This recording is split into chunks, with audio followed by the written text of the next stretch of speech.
മഴത്തോട്ട് മുൻപൊരു പുത്തൻ സ്റ്റോറിയിലേക്ക് ഏവർക്കും സ്വാഗതം. ഈ സ്റ്റോറി ഇഷ്ടപ്പെടുവാണെങ്കിൽ സബ്സ്ക്രൈബ് ചെയ്യണേ, അതുപോലെ തന്നെ ലൈക്ക് ചെയ്യാനും ഹൈപ്പ് ചെയ്യാനും മറക്കല്ലേ. അപ്പം ജനങ്ങളൊക്കെ ഗേറ്റിൻ്റെ മുന്നേ വന്ന് നിന്നിട്ട് പറയുകയാണ്, ഇവിടെ കടപ്പാട്ട് ഒരു വലിയ കുടുംബമെന്ന നെടുമ്പലൊക്കെ ബാലചന്ദ്രൻ ഒത്തിരി ബിസിനസ്സൊക്കെ ഉണ്ട്, കാശ് ഉണ്ടെങ്കിൽ എന്തും ആവാലോ എന്നൊക്കെയാണ് ഇവൻ്റെ ചിന്ത.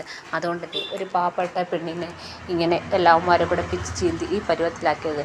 ഇവിടെ ഒരു ഹോം നേഴ്സ് എന്ന് പറയുന്ന അവളുണ്ടല്ലോ, അവളും കാശ് വാങ്ങിച്ച് ആ കേസ് ഒതുക്കി തീർത്ത് അവൾക്ക് അന്നേ ഈ വീടിട്ട് പൊക്കൂടെ എന്നൊക്കെ ഓരോരുത്തർ അവിടെ നിന്ന് ഗേറ്റിൻ്റെ പുറത്ത് നിന്ന് സംസാരിക്കുകയാണ്. അങ്ങനെ ജനങ്ങളെല്ലാം ആ കപ്പാട് ദേഷ്യത്തിലാണ്.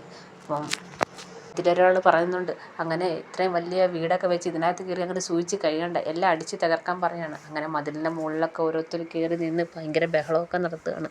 അകത്ത് അലീനയും അതുപോലെ തന്നെ ബബിതയും കൃഷ്ണമോളും മാത്രമേ ഉള്ളൂ.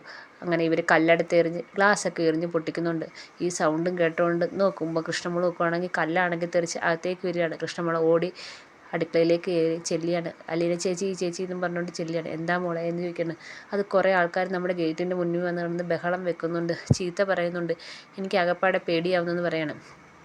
അങ്ങനെ അലീനയും കൃഷ്ണമോളും കൂടെ മുന്നോട്ട് വരുമ്പോഴത്തേക്ക് ഓരോ കല്ലുകൾ ഗ്ലാസ് പൊട്ടിച്ച് അകത്തേക്ക് വന്ന് വീഴുകയാണ്. എല്ലാം അടിച്ച് തകർക്കുകയാണ്. ചെടിച്ചട്ടിയും അതുപോലെ തന്നെ ഗ്ലാസും എല്ലാം അടിച്ച് തകർക്കുകയാണ്.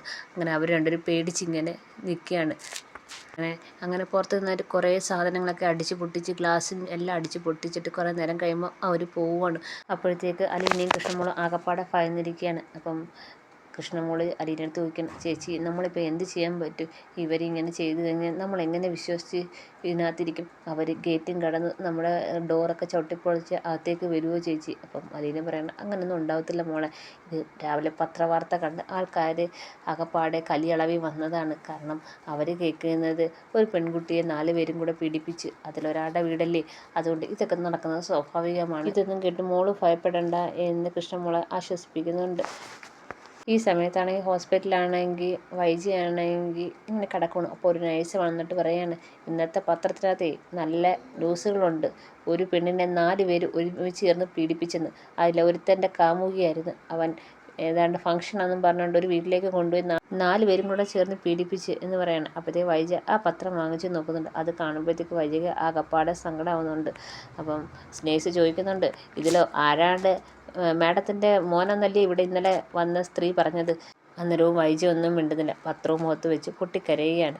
കഷ്ടം, ഇവനെയൊക്കെ വളർത്തി ഇങ്ങനെയാണോ വിട്ടേക്കുന്നത് എന്ന് ചോദിച്ചുകൊണ്ട് അവരങ്ങ് പോവുകയാണ്. അപ്പം ഇപ്പുറത്ത് പുറത്തൊക്കെ നിൽക്കുന്നവരാണെങ്കിൽ അറിയുന്നുണ്ട് അതിലൊരു പ്രതിയുടെ അമ്മയാണ് ഈ റൂമിൽ കിടക്കുന്നതെന്ന്. അപ്പം അവരൊക്കെ വന്നിട്ട് ചോദിക്കുകയാണ്, ഇങ്ങനെയാണോ മക്കളെ പഠിപ്പിച്ചിരിക്കുന്നത്, വലിയ കുടുംബക്കാരാണെന്നും പറഞ്ഞ് നടക്കുകയാണല്ലോ, മക്കളെ ഇത്രയും ചീത്ത രീതിയിലും ചീത്ത സ്വഭാവത്തിലാണോ വളർത്തിയേക്കുന്നത്, പിന്നെ നിങ്ങൾക്കൊക്കെ എന്ത് ആവാലോ, ഇഷ്ടം പോലെ കാശുണ്ടെങ്കിൽ എന്ത് കാര്യവും നടക്കുമല്ലോ എന്ന് ആ സ്ത്രീ പറയുന്നുണ്ട്. എന്നായാലും ഒരു പാവപ്പെട്ട പെണ്ണിൻ്റെ ജീവിതം ഇങ്ങനെ നശിപ്പിച്ച് കളഞ്ഞല്ലോ എന്ന് പറയാണ്. അങ്ങനെ അവിടെ വൈജയെ കാണാൻ വന്നവരെല്ലാം ഭയങ്കരമായിട്ട് വൈജയെ അപമാനിക്കുന്നുണ്ട്. വൈജയാണെങ്കിൽ അപമാനഭാരത്താൽ അങ്ങ് സങ്കടത്തോടെ കരയുകയാണ്. എന്ത് ചെയ്യണമെന്ന് അറിയുന്നില്ല. അത്രയ്ക്ക് അവിടെ നിൽക്കുന്നവരൊക്കെ പറയുന്നുണ്ട്, നേഴ്സുമാരും പറയുന്നുണ്ട്, ഇങ്ങനെയൊക്കെയാണ് മക്കളെ വളർത്തി വിട്ടേക്കുന്നത്, സമൂഹത്തിന് തന്നെ ദോഷകരമാവുന്ന വിധം ഇവന്മാരെയൊക്കെ കൊന്നുകളയാൻ വേണ്ടുന്നത് എന്നൊക്കെ പറയുന്നുണ്ട്. വൈജ ഇതെല്ലാം കേട്ട് ഭയങ്കര സങ്കടത്തോടെ കരയല്ലാതെ ഒന്നും ചെയ്യാൻ പറ്റുന്നില്ല. അതുമാത്രമല്ല, പത്രത്തിലെ രോഗത്തിൻ്റെ ഫോട്ടോ കണ്ട് അതിലേറെ സങ്കടമാണ് വൈജയ്ക്ക്.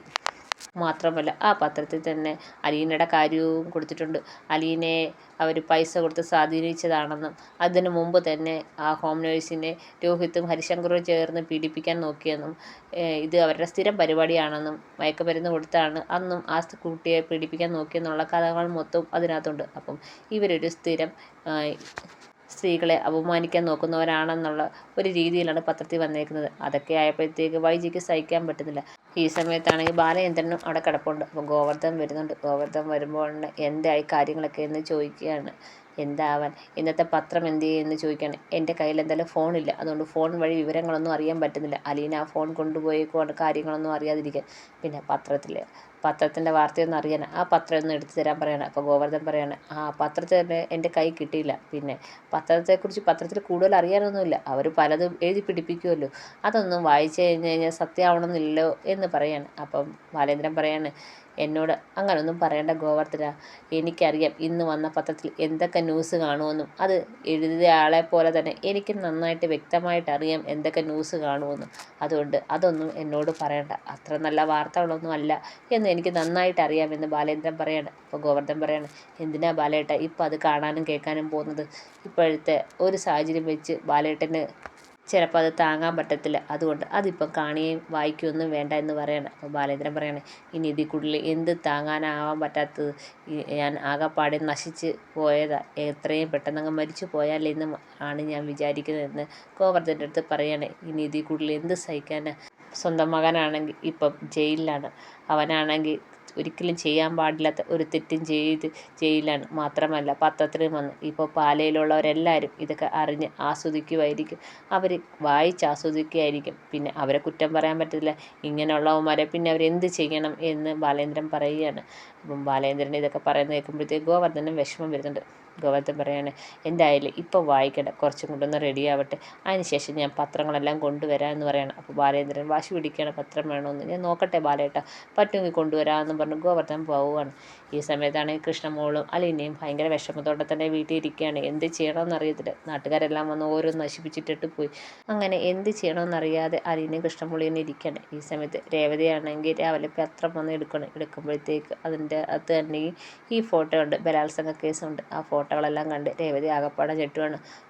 ന്യൂസെല്ലാം വായിക്കുമ്പം രേവതിക്ക് വിഷമം വരുന്നുണ്ട്. അതിനകത്ത് അലീനയുടെ കാര്യവും പറയുന്നുണ്ടല്ലോ, അതൊക്കെ കേൾക്കുമ്പോഴത്തേക്ക് ഭയങ്കര വിഷമം വരുന്നുണ്ട്. ഉടനെ തന്നെ രേവതി അലീനയെ വിളിക്കുന്നുണ്ട്. അപ്പോൾ അലീന ഫോൺ എടുക്കുന്നുണ്ട്. എന്താ മോളെ?